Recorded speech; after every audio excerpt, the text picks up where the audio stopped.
Hello and welcome back. My name is Jack B. And as always, thank you for viewing my video. In this episode, we'll look at Putin's latest activities and antics.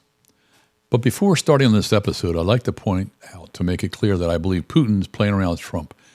Putin has no intention of stopping until he, Putin, is ready to stop after he gets what he wants. And we have to ask ourselves why Trump did not include Putin in the tariff flurry. Maybe Trump's afraid of Putin. Anyway, it ought to be clear to everyone that Putin is in an expansion mode as evidenced by his antics. Some of his methods are to harass and threaten neighboring countries.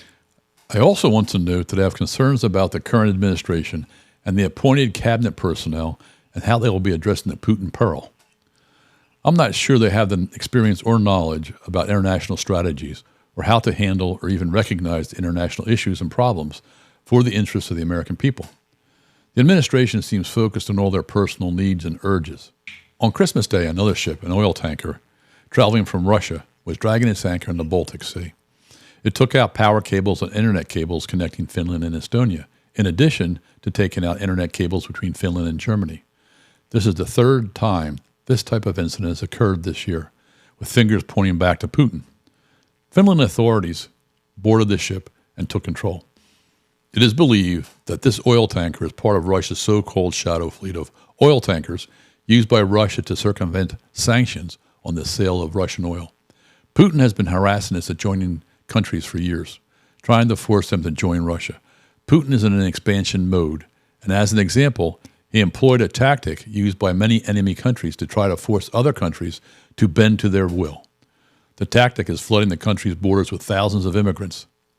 Putin shipped thousands of immigrants to Finland's borders a couple years ago in an effort to crash their economy and prevent Finland from joining NATO.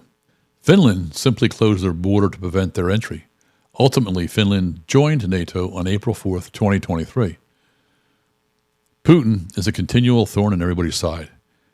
In another area, Russia is mass-producing Iranian-style drones with employees and parts from their foreign friends, the CCP, Iran, and North Korea.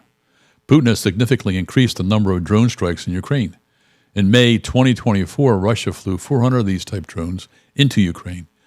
But in November, a few months later of 2024, they upped their game and flew 2,400 of these type drones into the Ukraine. He continues to increase his attacks on Ukraine.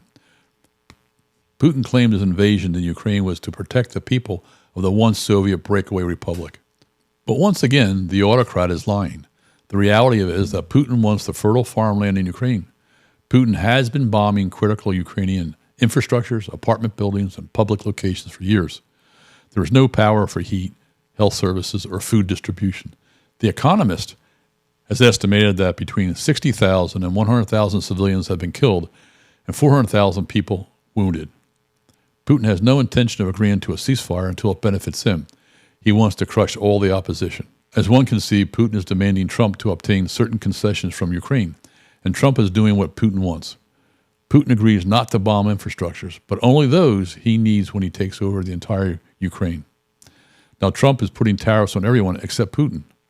Trump has already dismantled our ability for soft influence in other countries, while the CCP and Putin continue to fill the void created by the U.S. I wonder why there has not been an outcry for the Ukrainian people as there has been for the people of Gaza. A couple of months ago, a routine flight from Baku to Grozny, Russia, encountered an incident over Russian airspace, resulting in the plane having to leave Russian airspace and ultimately crashing in Kazakhstan.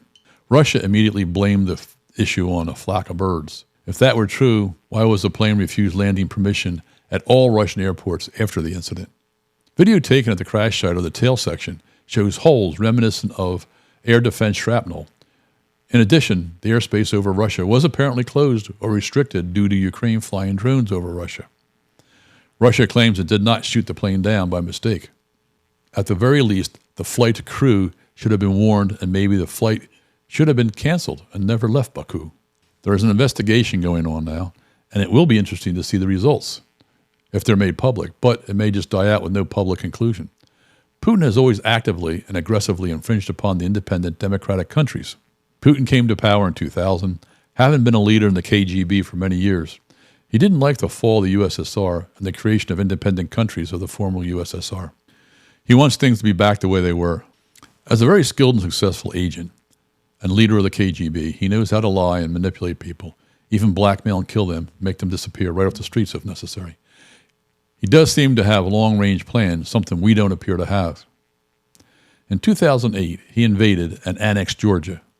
In 2014, Putin started the invasion and annexation of Ukraine's Crimean Peninsula. Then on February 24, 2022, Putin announced the invasion of Ukraine proper. Putin will not stop there. He'll try to expand the communist influence throughout Europe and the world. The communist government has always had a long-standing policy of invasion and spreading their dominance. As an example, on August 23, 1939, communist USSR and Nazi Germany signed the Molotov-Ribbentrop Pact. On the surface, this was a non-aggression pact between the two countries. It also laid out a protocol for dividing Eastern Europe into spheres of influence.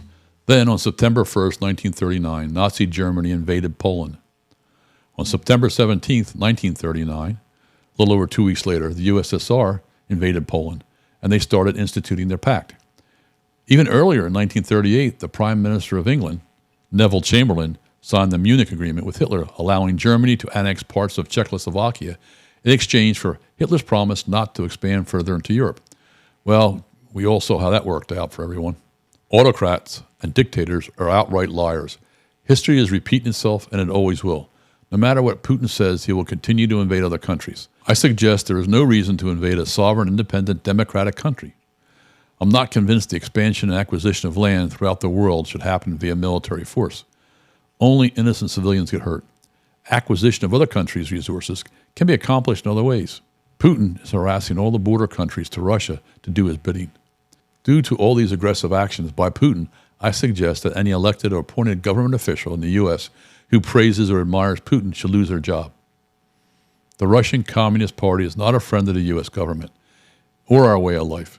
They, as well as the CCP, North Korea, and Iran, are still actively hacking our military computer systems and private computer systems that control all the infrastructures. The CCP is watching Putin's actions and the U.S. response to those actions. They're learning because they also want to expand their territory. Taiwan is in the CCP sights, but I suspect they will not move until after the war in Ukraine is settled. The CCP just dealt a crippling blow to democracy in Hong Kong. They arrested 45 people for trying to hold honest, fair elections. In addition, and just recently in March 2025, 3 CCP naval warships were spotted off the coast of Australia. The CCP gave no notification of their presence, and when they were challenged, they said they were just holding war games. As I said, Putin, the CCP, North Korea, and Iran are watching and learning what we were doing and how we're handling things. They're playing a long game. One last item. Putin and the Communist Party are very happy with Trump and his court. My final thought for this episode on Putin, with respect to his asking for a May 8th ceasefire, is only because it benefits him. Putin will not stop attacking Ukraine until he gets what he wants. He's making Trump look like an idiot. I now believe Trump is afraid of Putin. Well, these are my thoughts for today. And again, whether you agree or not, please verify the information presented. Thank you, and until next time, take care and be safe.